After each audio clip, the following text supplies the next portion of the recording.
Constructive Voices, the podcast for the construction people, with news, views, and expert interviews. Hi, I'm Steve Randall. Welcome to Constructive Voices. On this episode, we're talking about sustainable housing. My messaging towards policymakers would be mostly to listen to what the market is saying. There is a need for this type of shift towards these types of conversions, towards the adoption of sustainable materials, towards these types of schemes to better address sustainability issues in the housing environment. We have one planet, we have a set of resources. Use what you can and make sure that what you have is actually being utilized, be that the resources that already exist or be that the housing stock that is already there.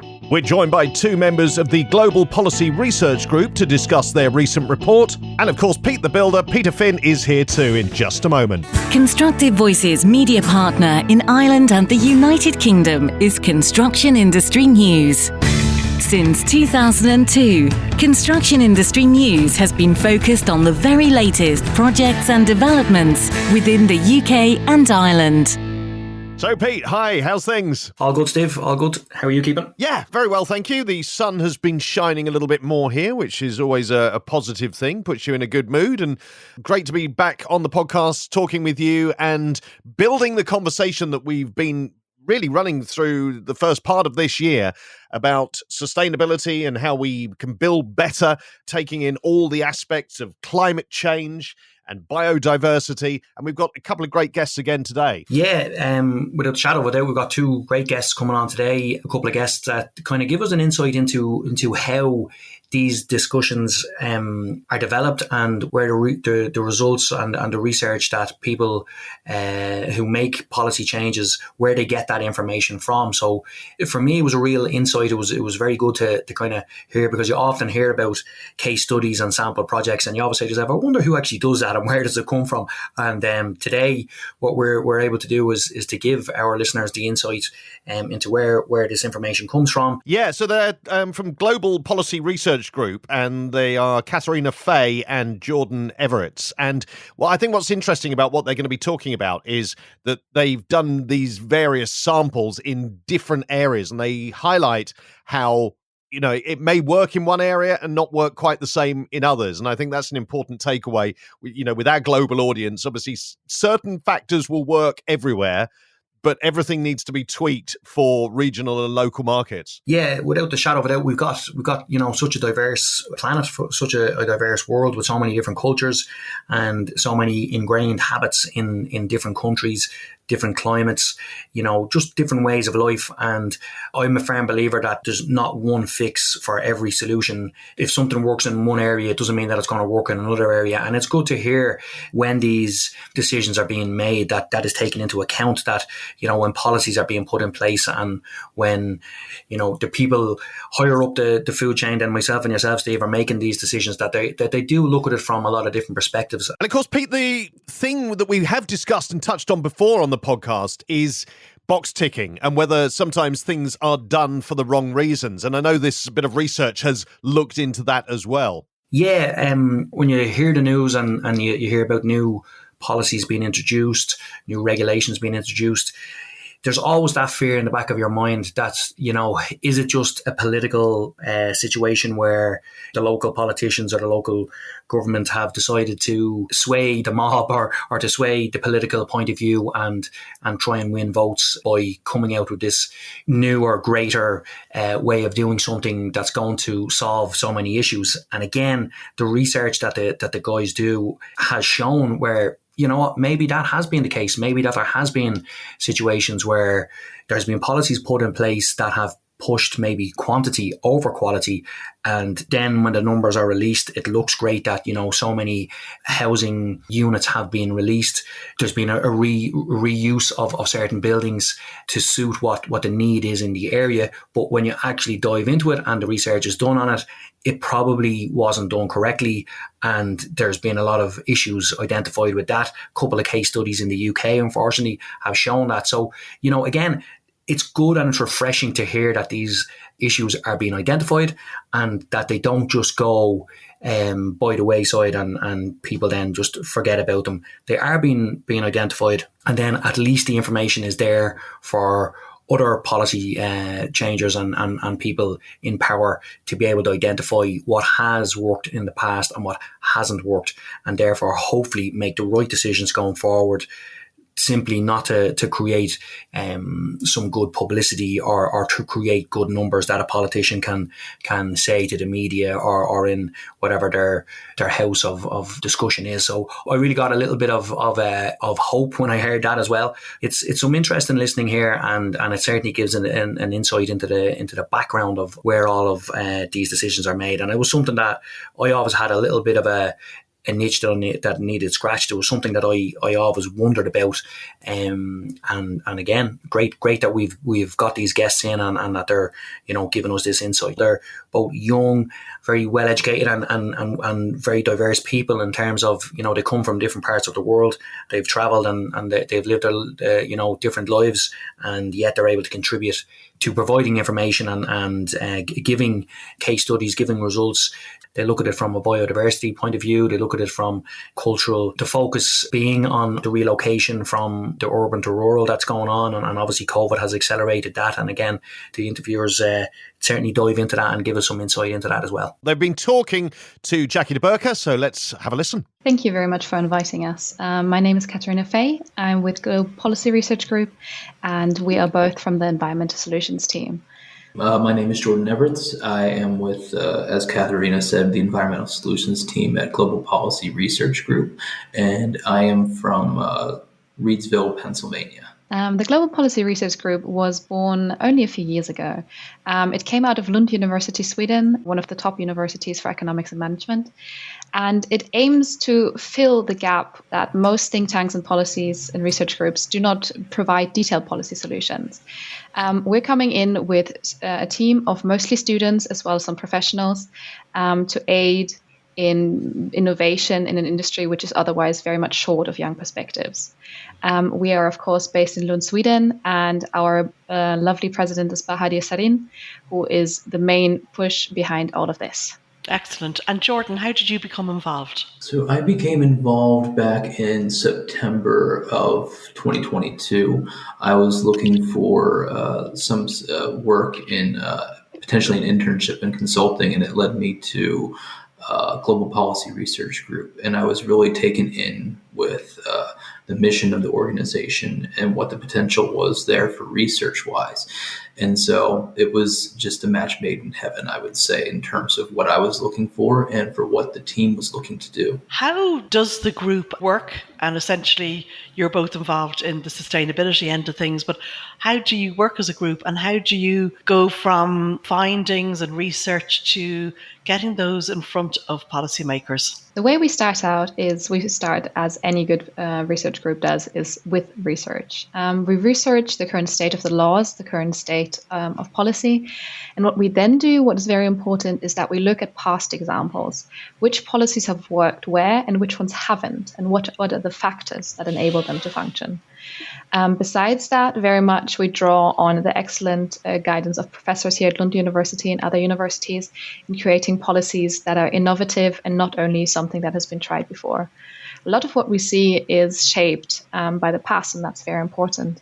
But if we are to have a sustainable future, we need to come up with new ideas as well. Excellent, Katharina.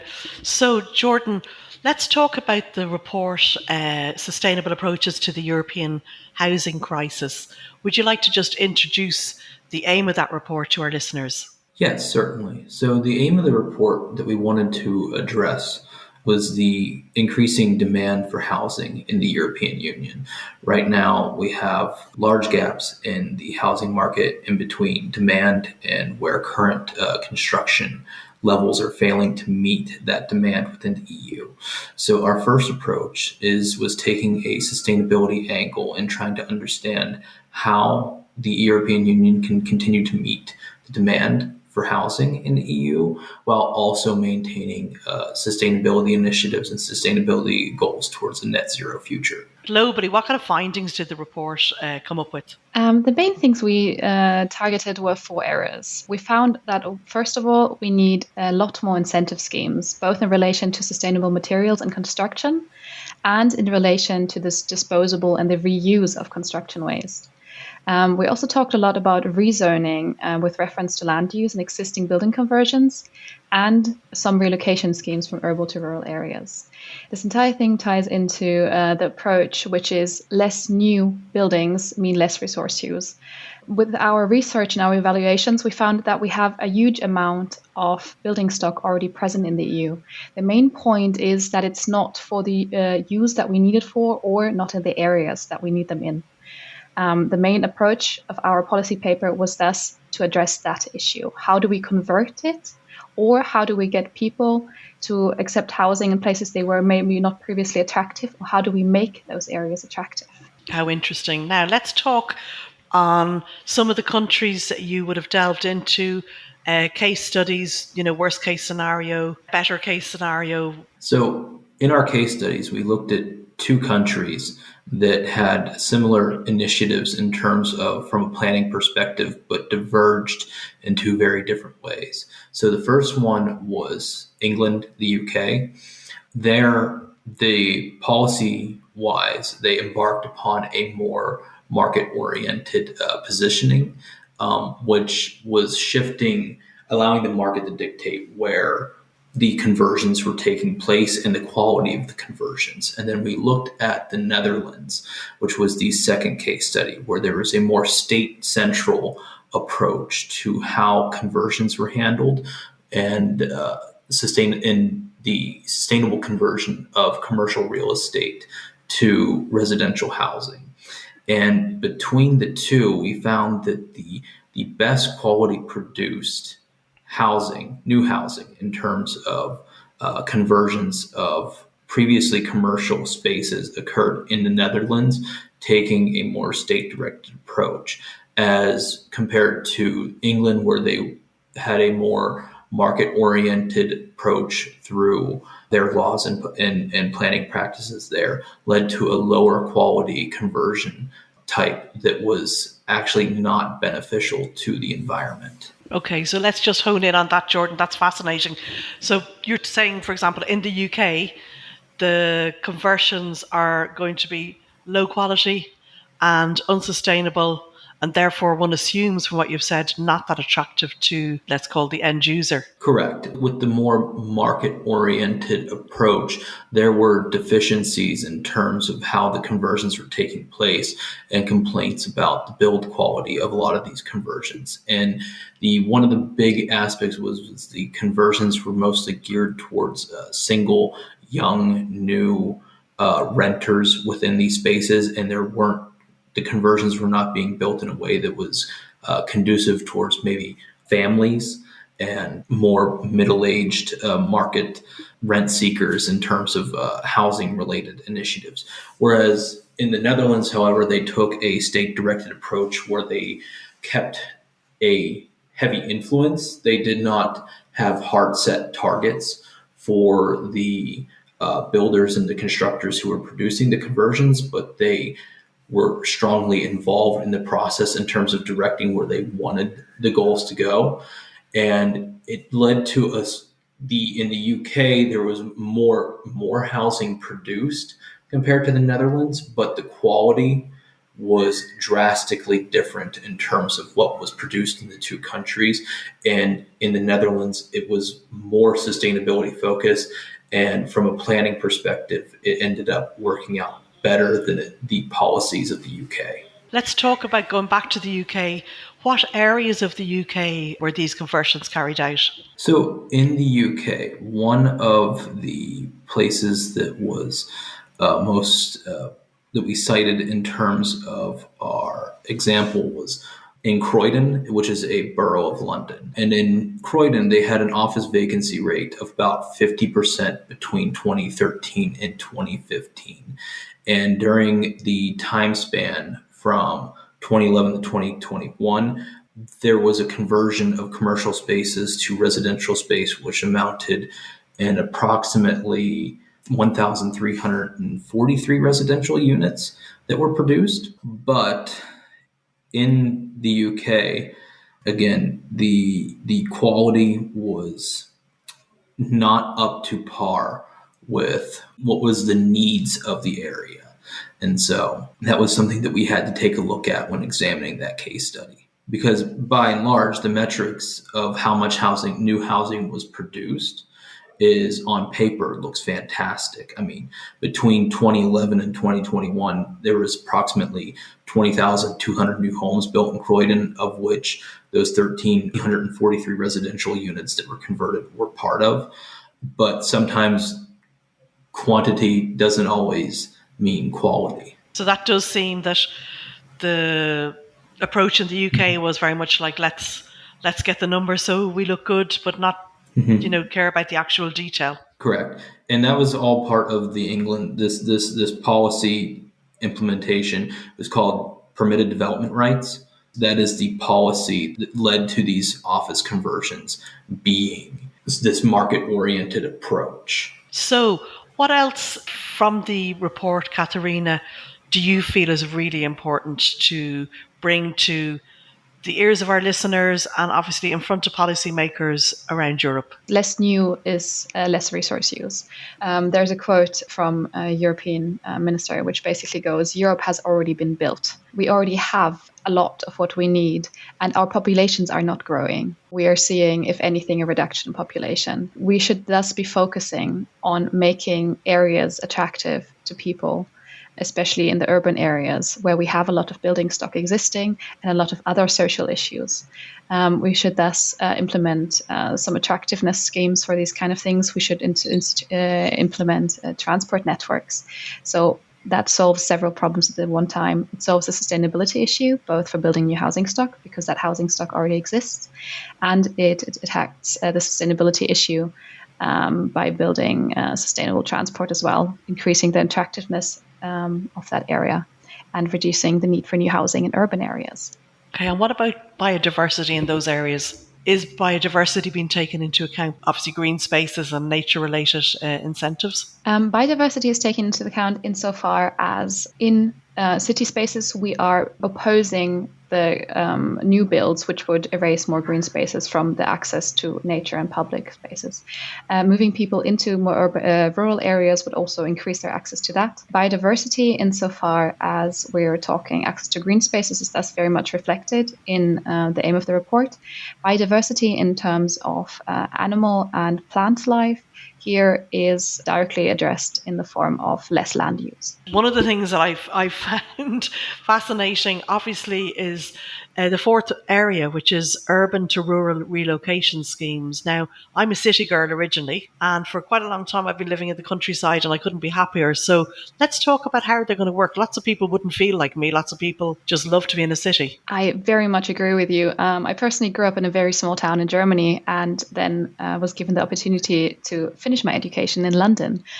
So I very much feel what you're saying. The city has a lot of things to offer, and that is one of the main points. We have a lot of housing, but there's a structural difference in housing supply between the rural and urban areas because the city is so attractive, because there are jobs, because there are other opportunities, because there is transport and all of these many things. The main point, if we want to make urban areas more attractive, not only for sustainability reasons in terms of housing, but also because of population and demographic reasons, is that we need to address accessibility, both in transport and in the job market. And there's a lot going on already in this. There's several countries in Europe, such as Germany, who are very much focusing on increasing the speed of internet connection, for example. You've seen during the COVID pandemic that a lot of people moved out of cities or moved away out of their offices at the very least to work from home. Now, that can be used very nicely and tied into this subject, because online work removed people from offices, so it negated the need for just as much office space, and it enabled people to live further away from their job. So this is the thing. I think there's a cultural shift happening, that you don't need to live where you work, which I think is something that might drive the attractiveness of rural areas. especially to city living folks. But then it comes into a lot of other factors, of course. There's so many cultural things that a city has that a rural area cannot offer at this point. There are some very interesting schemes happening, especially in Southern Europe, where countries and or even individual municipalities are offering monetary incentives to families, especially, to move into their villages in order to increase their population. There are so many. I mean, you'll have obviously, I saw it in your report that you mentioned Spain, but there's so many gorgeous, gorgeous villages they've been dying a death for a long time for all of the traditional reasons that people had to go to the city to work. But now, of course, that's reversing for, quite a large segment of the population who can work online, Exactly. And as you said, especially Spain, I think Portugal as well, some smaller villages in Switzerland as well. I think Albion was a very press-heavy example because they offered quite a large amount of money to a single family to move there. But that is the entire point, which we're talking about, is that a lot of these schemes are municipality-based or city-based even, which is amazing because this is villages saying, and the existing people saying, we would like more people here. We have the land, we have the housing, we have the need for new people in our villages and our spaces, which are lovely, lovely spaces. But because of the lack of attractiveness or the lack of access to jobs most of the time, a lot of people have moved away. Now that we are moving towards a new, more digital world, this enables us to work further away from our job. Thus, our proposal was very much tied into increasing these incentive schemes, maybe putting them on a national or even regional level, so that people are allowed to access these beautiful places. These places are revitalized, and especially the housing stock that already exists is utilized. We don't need to build additional housing in the city just so people can work there. Certainly, because with the urban to rural relocation schemes, I think it asks a very important question. So I am a human geographer by academic training, and we do a lot of studying of like the works of Lefebvre and the notion of the urban revolution. And I think that when you brought up the biodiversity in the city and what the conversions and sustainability and housing mean for biodiversity in the city and green spaces, is that within the city, we have concentrated so much of society and our resources in terms of the attractiveness and livability within the city, but we seek to be closer to nature so much in the things that we do, and especially nowadays with this push towards green spaces and sustainability and the urban built environment, that I think that people have an inherent desire to kind of return to the countryside. I think it lacks the attractiveness because of how much we've actually divested from the rural and building up rural communities, that I think that the urban to rural relocation scheming and bringing people back from the city to the countryside, I think is something that over the course of probably the next 10 to 20 years, I think we'll see a lot more of it actually, just because people want to be closer to nature. It's part of who we are. It's why we seek to replicate it in the urban environment. Absolutely, Jordan. So the guest that was on the previous episode, a lady who's just finished being the president of the Landscape Institute of the UK. And she also talked fascinatingly about the health benefits studies that she has immersed herself in, and in fact that people leave hospital one day early. I don't know what diseases or issues that they had, but it's one of the studies she mentioned, one day early when they actually have a green space to look at through their window. That's fascinating, and I can very much echo that. I would tie into that as well, because a lot of us have fantasized about the city, especially those of us who grew up in rural areas. The green is a given to us. It's something we grew up with. It's something that allowed us to run around. It's something that allowed us to be healthy. And I mean, the city has a lot of detrimental health effects besides just the lack of access to green. And I would like to tie that into a point I was thinking about earlier, and I think we brought up as well, is that why would people want to move to the countryside? And because we're talking about housing here, at least in the area of London where I grew up, we were talking a lot about how our parents in our age, let's say 20, 30, lent some money and bought their first properties. But that property at that point was a lot cheaper than it is today. With housing prices going up in the cities, we're seeing a lack of access to what you call moving up the property ladder. If young people cannot ever enter the first rung of that ladder, then they cannot move up the property ladder in the city at the very least. If at this point the rural area is not attractive, that means the prices are also lower. We've seen a lot of schemes. I'm sure you've heard of it. There was this lovely scheme in southern Italy of the €1 homes. Have you heard of that? Yes, of course. Yes, everyone heard about that one. These lovely old buildings, and you only have to invest a few 100,000 euros into it.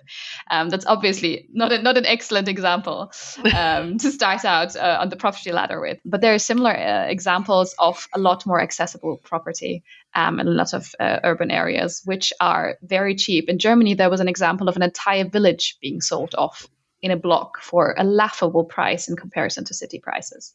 And a lot of young people, I think, will find it attractive to move to the countryside just because they cannot ever hope to own property in the city. And I think that's something we should be communicating to people a lot more. There is not one way of living. There is not one way of doing it. You don't have to follow, or you even cannot follow the path that your parents took or that your grandparents took before you, because the situation has changed so fundamentally.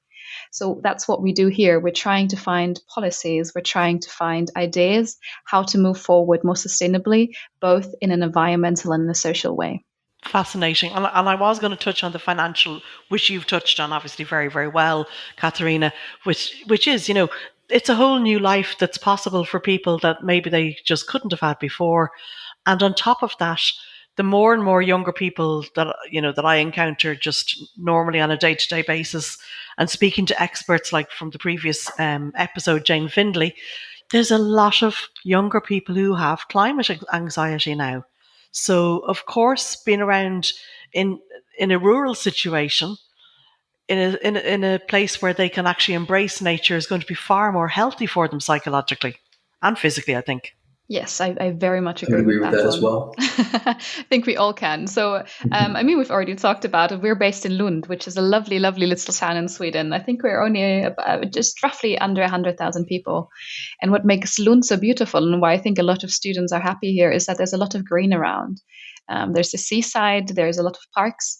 And I think if you look at where students are moving just for university as well, I think that's starting to be very much a consideration. And we are such a focus on sustainability here because everyone has that climate anxiety. And I mean, that we frame that as a negative thing, climate anxiety, this, climate anxiety, that. But I think it's such a wonderful thing that our generation is so focused on the sustainability aspect, just because we know how important it is. And we know that this is something we will have to deal with in order to live and in order to live well in the future. I mean, I'm certainly not part of the younger generation, age 55, but I would also experience it to some extent. And I think that without any important things to get done, we generally need to feel some strong emotion before we progress on a path to doing something about whatever that might be, I certainly agree. And I think that with the climate anxiety, I don't think, I agree with Katharina, I don't think it's a bad thing, but I think it's how we use that anxiety is we have to channel it towards actual productive change, and a change in the way that we live and the change in the way that we approach issues from now on. I mean, I feel like it's so easy to get caught into a depression spiral when it comes to climate anxiety and feel that things are hopeless and that there is, what can we do? We're trying. We feel this disconnect from the reality of the situation, but we do have a lot of power at the individual level to reshape how we do things in a way that is better for the environment, that is better for our communities, is better for our cities. And I think that is where a lot of change takes place, is at that local level. And I think feeling that anxiety and feeling that push and drive that something needs to be done is what we need in order to actually achieve these goals. Yes, I very much agree with Jordan here. And I'd love to tie into something you started out with, Jordan, using that climate anxiety. I think that's a very important point, and current political developments have made a point of it as well, because we're talking about a lot, entire generation or even multiple generations, hopefully, as you've referred to nicely, so Jackie. We have so many people wanting to do something about climate change. We have so many people now interested in sustainability. What we do not have at this point, or what we're only slowly moving towards to, is visibility and clarity. What is actually sustainable? And I think that ties in quite nicely to one of our recommendations as well. One of the things we were talking about is that we need for new housing stock, if we are to build new housing stock, we very much need transparent certifications and certifications that are similar across all of Europe. What we've seen currently with the passing of the EU level laws on greenwashing, I think there was a very lovely report which basically stated that about 60% of all sustainable or environmental friendly claims inside of the EU were just that, greenwashing. And in order to prevent that, both not only in general products, but especially in housing creation, what we think we need and what we would like to postulate is that we need certifications. We talked a lot about the so-called LEED certification, which stands for Leadership in Energy and Environmental Design, which is already a step towards this. It's basically a way to judge new developments on categories such as materials, how much carbon is emitted in its building, its water and waste use. And we've had adoptions of this. In individual buildings, there's some buildings in the US, in the UK, in Canada, and even one in China. However, these are individual buildings. These are individual prestige projects by firms or by cities. What we need is the usability and the transfer of these certifications to standard building practice. We need the EU, for example, or other national level or governments to implement and acknowledge certifications which are transparent both to builders and to buyers in order to innovate and in order to develop new stock that is actually sustainable and not just claiming to be. So that the climate anxiety is somewhat assuaged, but for good cause. Definitely. And I think, Katharina, just talking to people in the UK, because of course, the UK is in this sort of unusual situation since leaving the EU. There's a certain amount of confusion just in the UK alone about what's going to happen, going back to that law that I mentioned in our chat before the interview, the new law that comes in November of 2023 for biodiversity net gain. There's a level of confusion. If you just take that as an indicator of that's only in one country, and without streamlined certification and laws across a larger landmass, as you mentioned, Europe, or connected land masses, if you like, we're absolutely lost. I mean, it can't be done without that. I mean, that's at least my perspective. It's very much true. If we look at any kind of sustainability or climate change policies, this is a global issue. Even if one country does, let's say, everything right, if we somehow manage to find the holy grail of policies, and we have a lovely paradise just within our country, that's not going to hold up. Climate change, especially carbon emissions and these kind of factors, are very much a global problem. If we're talking biodiversity, even if the UK increases its, and I'm looking at it right now, and it says it's a way to contribute the recovery of nature while developing the land still. If it's only the UK who's doing this is going to be a lovely step forward, but we're still missing a very large part of the other Europe. And also, if policies are only implemented in one area, that incentivizes people who might be disadvantaged, or developers who might be disadvantaged by these policies, to move out of the country. So we have capital flight quite often, or developer flight in this instant. I just wanted to say, in terms of the biodiversity law that's coming into effect in the UK, based on what Katharina was saying there about it, it's a way to increase, am I correct in hearing you correct, Katharina? It's a way of increasing the green space or the biodiversity of the UK while also maintaining development in the UK. Was that correct? That is, according to the UK government, its goal at the very least. I'm somewhat unclear on the specifics of it. Maybe Jackie could tell us some more about it. I'm sure everyone would be very interested in it. Yeah, so basically the concept is that there's meant to be 10% biodiversity net gain. So talking to somebody like Claire Wansbury, who's working with us for this training that we're going to be producing, the big concern with people like herself and other top authorities, mentioning Jane Findlay that I mentioned earlier on, is that it could go into just being a tick box experience. This is the worrying thing. So on one hand, it's like perhaps going back to our earlier part of the conversation where we talked about the massive production of units in Croydon. Well, this looks amazing on paper, obviously, but what does it translate to into reality? So the step of the law that comes in, to full effect in November of 2023, it seems brilliant on the face of it. Now we're in the position where how it's implemented, and this is where there's not just, an average person who's working on a building site will have some confusion. There does seem to be a level of confusion in general about it right now and how it will be implemented. It does look like a very interesting policy insofar as it's in itself contraindicatory. You say you want to develop a piece of land, which means you're going to be destroying the habitat that is directly on this land.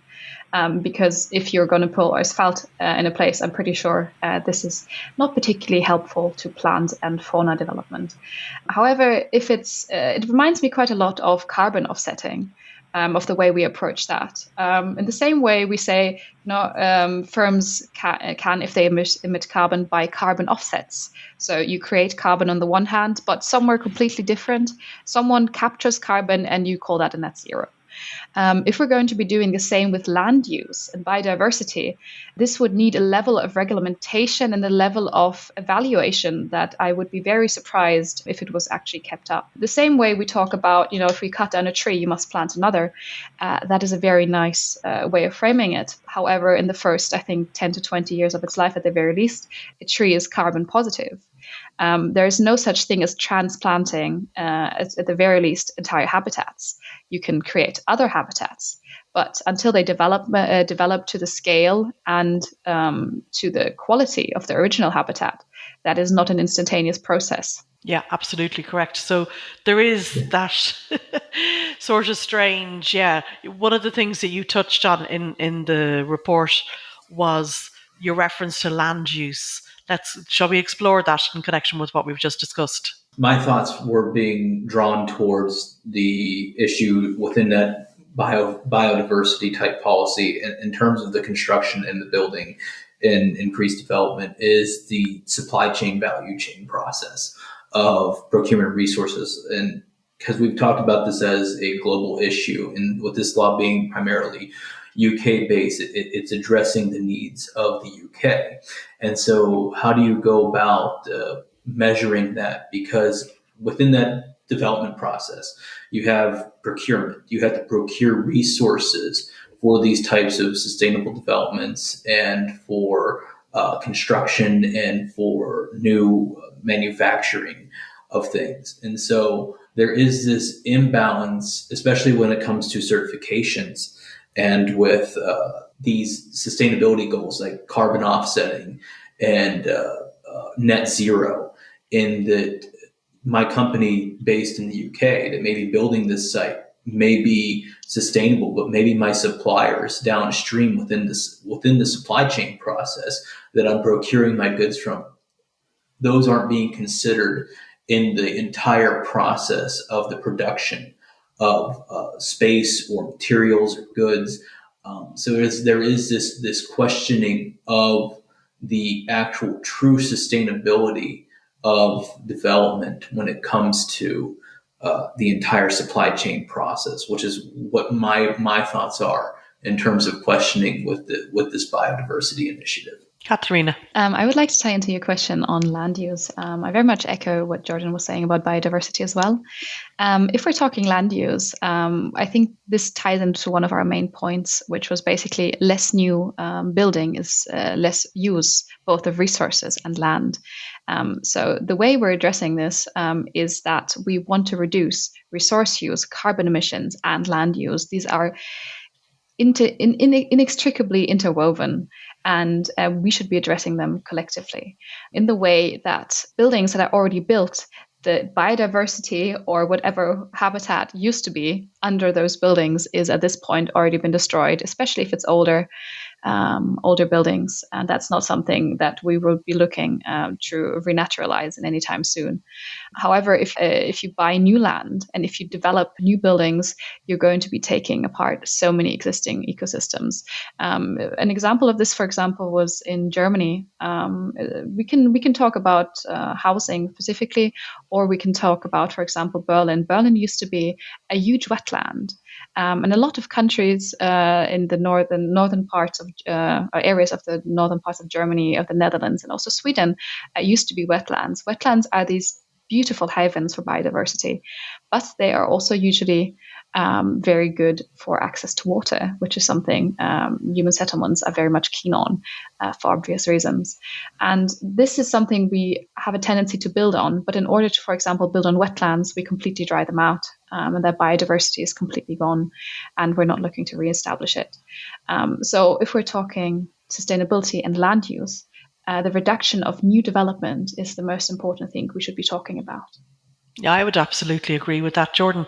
I agree with what Faye said in terms of the new construction. That's something that we absolutely have to take into consideration, and especially where that new construction is occurring. And largely, and I think we definitely talked about this in our paper, which is that a lot of new development is commercial development. It's for commercial businesses. So with the commercial spaces, to converting them to residential spaces, we're taking old commercial buildings that aren't in use, because a lot of companies will come in to areas and want the ability to build their own new commercial spaces designed specifically to the needs of that business, rather than repurposing existing commercial building stock within that area. So then you have this new commercial construction boom in these areas that are building these new commercial spaces for new commercial use, leaving behind the old commercial spaces. And so we have to consider that and what type of development is taking place whenever we're looking at the greater picture of these sustainability initiatives. Definitely. Now, what about materials? I think the three of us are undoubtedly in agreement that, repurposing is definitely the way to go. But in the situations where, that is not possible, or, because the policies haven't been put into place, or for whatever reasons it might be, what about the use of materials? Let's talk about concrete. That was in your report. So with concrete, we looked at an example of recycled concrete implementation in Switzerland. And within that, there was numerous buildings in Switzerland that are now being produced with recycled concrete. And that is, I think, indicative in showing of resourcefulness within the economy and procurement of resources to address issues of sustainable building materials within the actual new building of things in the environment. So we're talking about the example of Switzerland, which is a very interesting case study, insofar as Switzerland is very much a pioneer in using recycled concrete. Zurich even has some city-level policies which state that all new public buildings, at the very least, must be built with recycled concrete in part. And I think some studies from there have shown that I think recycled concrete can provide nearly 90% of concrete demand. As we stated beforehand, there is so much building stock already available. Whether it is livable at this point, what the condition of it is, even if it is not at this point fit for housing or for habitation, it can still be reused. The materials aren't lost. And we're talking about this is something that is not only sustainability of interest for sustainability, but also of interest for financial reasons. At this point, recycled concrete and these kind of materials are still more expensive than traditional materials, but the development of building materials, of the cost of building materials, might turn that trend around in the very near future. We've seen very much that sand, or at least the kind of sand that we need to make concrete, that actually stays up. is very much running short. We cannot use desert sand for this kind of thing. So we've seen a lot of illegal projects starting. And for example, we're talking biodiversity in, I think, South America. And there were several instances where it was reported that very biodiverse habitats were being ground down into sand, quite literally, in order to satisfy our demand for concrete and buildings. If we're talking about other materials, if you look at Sweden or the Nordics in general, building material, the prices for these have risen immensely in the past years. So piece by piece, governments as well as research facilities and developers are becoming interested in alternatives also from a financial perspective. Back in 2013, the Life Science Research Center in Berlin at the Humboldt University, I believe, launched a project about 35 million, I believe, euros to study the use of recycled concrete. So this is not just a small thing. This is something people are becoming aware of. This is something developers are starting to become interested in, no matter what their stance of sustainability may be. We also talk a lot about some other things. The other thing we were talking about was not only concrete, but biocement. We have some very interesting projects, once again, public as well as some private developments, which have already started using it. I don't know if you've heard of it. There was a very lovely tunnel project in Belgium called the Kennedy and, please excuse my pronunciation, the Liefkenshoek tunnel. Okay. which showed very, very interesting things insofar as biocement can even have better properties than existing materials. Biocement, for example, has certain self-healing properties. And if we move towards this research, if we invest in research for sustainable materials, this may enable us not to just continue our current building habits, but it might enable us to build better and, in a potential future, even cheaper than conventionally. So what we're talking about as well is that not only are there a lot of options for sustainable material use, but that we need to incentivize these. We talked a lot about the financial incentives to use these sustainable materials, but as of today, this is a future prospect. This is a trend that we can see developing in the future, but as of today, sustainable material use is still a little bit more, or in some cases, a lot more expensive than traditional materials. This is where our policy recommendations for governments and regional areas, or even the EU, to subsidize the use of these materials. We have seen in Germany a very, very successful example of subsidizing sustainability in construction insofar as the photovoltaic or the green roof policy. So in Germany, I think we've been subsidizing solar panels and heat pumps in private homes for several years. And I think we have seen about 1.3 million photovoltaic systems on domestic family buildings alone. This is a huge amount. And if you talk to people, if you ask them, why did you install this? The sustainability aspect is definitely one part. The energy security aspect is another part. But the thing that comes up quite often is that they said, I could never afford this off my own dime. Photovoltaic systems, if you have to afford them out of your own pocket solely, are very, very expensive.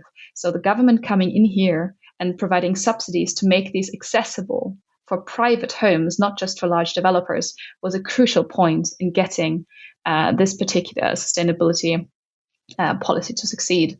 When we basically propose the same thing be done with sustainable material use in construction. If we introduce these incentives to, at the very least, match the prices of sustainable materials to the prices of traditional materials, or at the very least lower them a little bit, to get people to start using them, to start getting used to them, and to, of course, thus increase the sustainability and carbon in terms of carbon emissions and resource use of new builds or reconstruction. Yeah, I think that makes a lot of sense. Obviously, solar panels themselves, they've gone down, significantly in price. But the thing with an actual set, the biggest expenses is decent batteries. That's what's hugely expensive. Very much so. And in order to make it accessible to, let's say, normal people and not just those who can afford it as a gimmick or as something of curiosity, we need to make sure that this doesn't become a class divide in some aspect as well.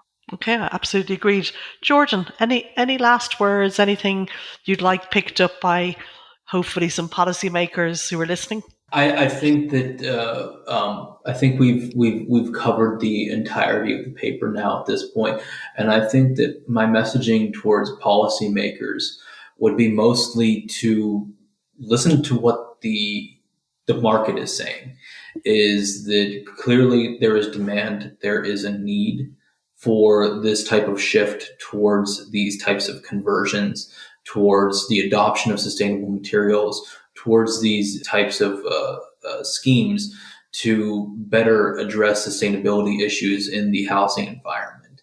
And I think that in every case, however they do choose to go about it, I think listening to where the demand is right now is what I hope that policymakers out there are doing in order to address and to meet these needs. Katharina, last words on the same subject. Policymakers are listening now. What would you like to say to them? I'd like to echo what Jordan said in the first place.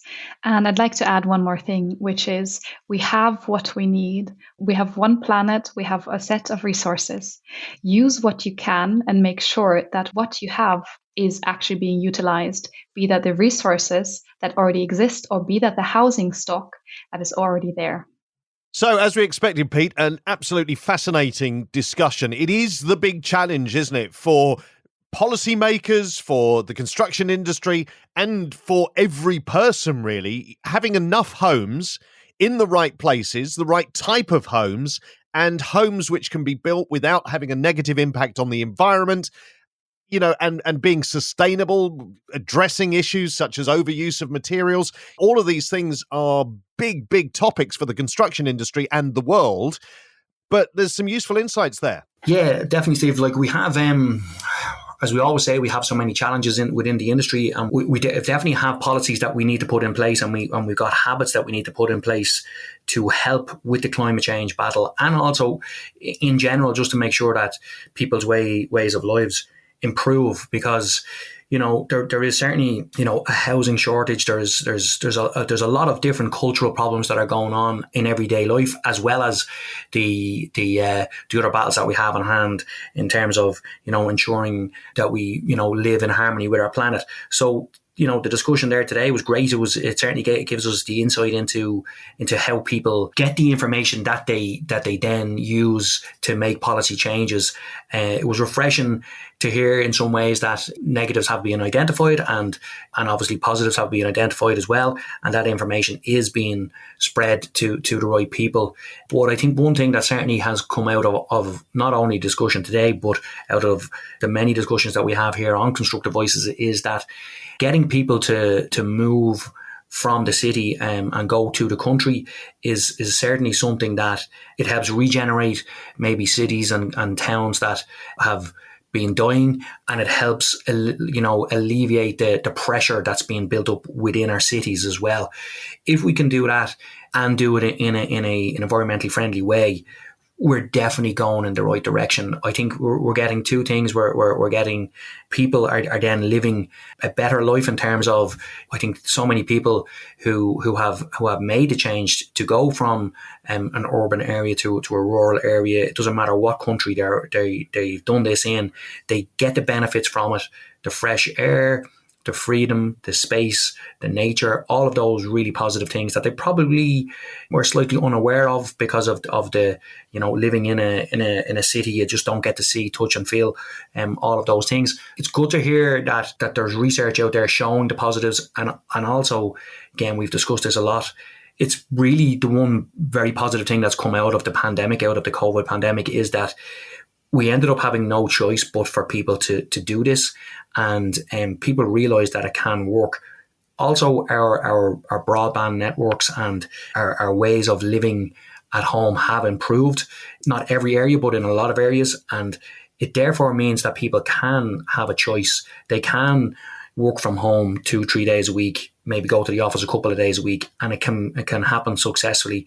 And therefore that allows policymakers, it gives them other options, whereas I think those options were kind of, being discussed, but people didn't really believe in them. Whereas I think now the biggest case study that could have ever happened is the COVID pandemic, and it clearly shown that, people can work from home, people can relocate to a more rural area, get the benefits of having a life in a rural area, but also still have the benefits of having a job that, pays them the money that they need to earn to live day to day. And they can do it, they can work remotely and work successfully like that. Well, it's one of those topics, Pete, that I know you're passionate about. We're very passionate about here on Constructive Voices. And there are a lot of good people doing good things to progress the whole situation and to overcome the challenges that the industry and the wider world faces. So the conversation will continue building here on Constructive Voices, and we'll talk again next time. As always, Steve, I look forward to our next chat, and we'll keep on diving into